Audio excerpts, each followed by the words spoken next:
You're aware of everything that happened today. For us here in Oregon, our coastline, tell me what could something like today, if there were an actual tsunami, how could that play out for us? Yeah, so today is a reminder of where we live. And I think that's the most important thing. That even though there weren't significant impacts to Oregon coastlines, this is it. This is the place we live in, and we'd be wise to not forget that. The impact to Oregon coastlines from earthquakes like this one and much bigger than this one can be significant. First comes the strong shaking. So our bridges, structures close to the coastline would have to withstand that strong shaking, which can be challenging. And right after the strong shaking, 5, 10, or 15 minutes before comes the tsunami, which is an inundation. It looks a lot like those videos we see of storm surge during hurricanes on the East Coast, where the ocean sort of invades the land and the water level keeps rising and rising and rising. And depending on the severity of the tsunami, that could be 3 feet if we're lucky. It could be 20 or 30 feet if we're not lucky. So it could be significant impacts depending on the nature of the earthquake. We haven't seen anything like this since when? The last significant tsunami was in 1992, the Cape Mendocino earthquake, in very much the same region where this one happened today. I forget the exact magnitude. I want to say that was like a 7.3. It was a little bit larger. And that had a modest tsunami of a few feet in Northern California and Southern Oregon. Before that, of course, the last significant event was in the year 1700. That feels like forever ago, right? 324 years ago. That was a major, major earthquake. Magnitude 9, 1,000 times larger than this one. Widespread tsunamis that we can still see in the geologic record. You can go out in the field, and if you know where to look, you can find sand deposits associated with that tsunami. Just a much, much bigger thing compared to what happened today. And this one today, it happened close to the San Andreas Fault. Is Yeah, is that a problem spot for Oregonians? Like if something happens over there, are we going to see issues? I mean, it's a problem spot in the sense that it's a very active part of the country. And so right there at that point, three faults meet. It's a really messy region. So we have the San Andreas Fault. That's where it ends. That's where it finishes in Northern California. Then we have the beginning of the Cascadia Subduction Zone, which is where we live. We live on the Cascadia Subduction Zone. And then we have a less famous offshore fault called the Mendocino Transform. This earthquake happens on the Mendocino Transform. So these faults are all meeting together right there in the Eureka, Arcata, Ferndale, California region. And so sometimes we get earthquakes on the San Andreas, sometimes we'll get an earthquake on the Mendocino, and every now and then we'll get a big earthquake on the subduction zone. So it's not a problem area per se, it's just a place where earthquakes naturally happen very frequently. I've heard of the big one. I Yeah, lived on the coast for a few years, and that came up often. yeah. Are we due for the big one? And, you know, if so, what could we expect if something like that happened? Yeah, we live in earthquake country. That's the inescapable truth. And so I don't want to overly alarm people, especially in the wake of this event that just happened. This event doesn't necessarily mean that the big one is more likely right now or tomorrow. But it does serve as a reminder that we live in these places that make earthquakes, and we should be thinking about them from time to time. And so what it would look like is strong shaking that was going to challenge our structures, our bridges, our dams, and tsunami inundation at the coastline. But there's things we can do. We have be aware of the tsunami evacuation zones if you're in a coastal region. Have a 72-hour earthquake kit. Get the MyShake application on your phone so you can get earthquake early warnings. I got an earthquake early warning on my phone sitting here at my desk in Eugene. That's amazing. It's amazing that we have these technologies. So even though it's scary, and it should be because these are big things, there's lots of things that we can be doing to prepare. You had an earthquake warning app. So that means you knew a little bit ahead of time that an earthquake was coming. I did. I was sitting right here at this desk where you see me right now, where my phone vibrated, and I looked down and I saw Android earthquake, and I saw the dot of where the earthquake was and the magnitude. And I got that alert about 10 seconds before shaking was recorded here in Eugene. I didn't feel the shaking because it was very light here, but it shows you what these earthquake early warning systems are capable of. Had this been a larger earthquake, I would have been able to take protective action before the strong shaking was felt here in my office. Right. You mentioned a kind of a go bag type of situations, a 72-hour kit. What are some of the things you would advise someone to put in a kit like that?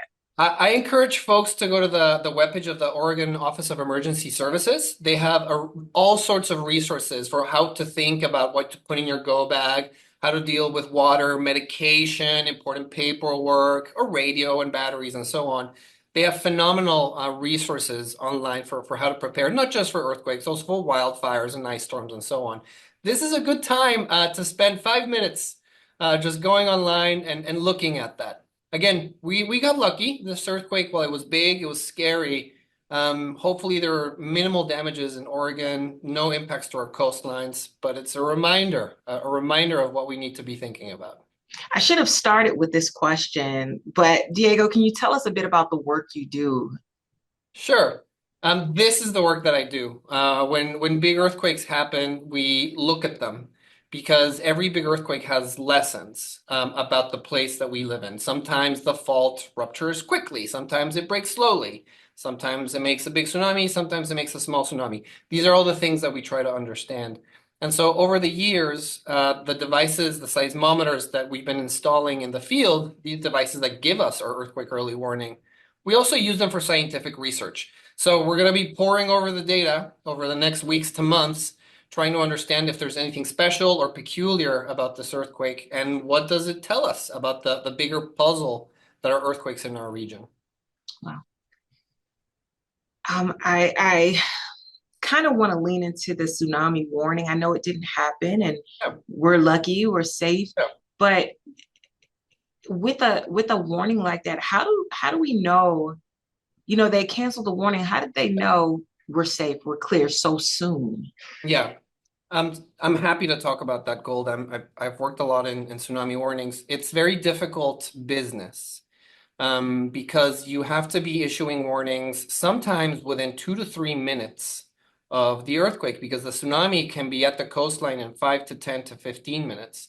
So there's very little time to navel gaze and wonder, and you just have to make a quick decision whether you issue a warning or not with very little information. So the warning is issued by the by the National Tsunami Warning Center, which is in Palmer, Alaska. And so seismologists there in Alaska, they can see all the seismic data coming in. An alarm goes off that says earthquake. It gives them a dot on the map that says where the earthquake is. They can see it's very close to the coast.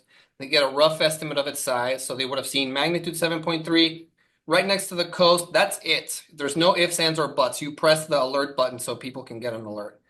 Then what happens is more data comes in. We have these things called tide gauges that measure water levels. We have one in Eureka, we have one in Crescent City in Northern California. So we look at the tide gauges and you can see, oh, the waves are either very small or there's no waves at all. And so based on this new information that starts to arrive, then you can think of either raising the alert level even higher or potentially canceling a warning if it turns out that there was no tsunami. But the tsunami warning centers have a really challenging task. Imagine the stress, the pressure of deciding in those 2 to 3 minutes. If you're wrong, if you make a mistake, you potentially are not sending a life-saving alert out to thousands of people. So even though the alert was canceled, I think they made the right choice. The alert was issued, get people out of harm's way, evacuate the beaches. Later, we'll figure out if we maybe should have done something differently. But right after the earthquake is not the time for second guessing. And in the town that I lived in for a while, Yeah. it's a fishing town. Mhm. A lot of people are out in boats. And you said, now I've heard 15 minutes is about the time, but you said 5, 10, 15. So if they have 5 minutes and they're already out in the water, what do they do in those cases? Yeah, there's the exact arrival time is depends on a lot of factors that we don't always know beforehand. Depends on where you are and where the earthquake happens. So 5, 10, 15 minutes is a good number.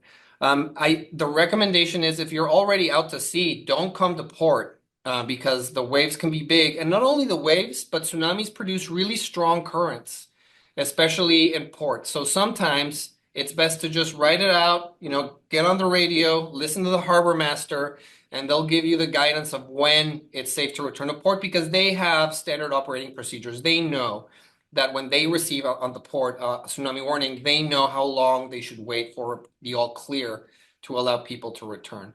But the important thing here, Gold, is we need to have thought of that before the earthquake, right? That's the preparation part. If we're waiting for the earthquake to sort of figure out, oh my God, how do I respond now? It's too late.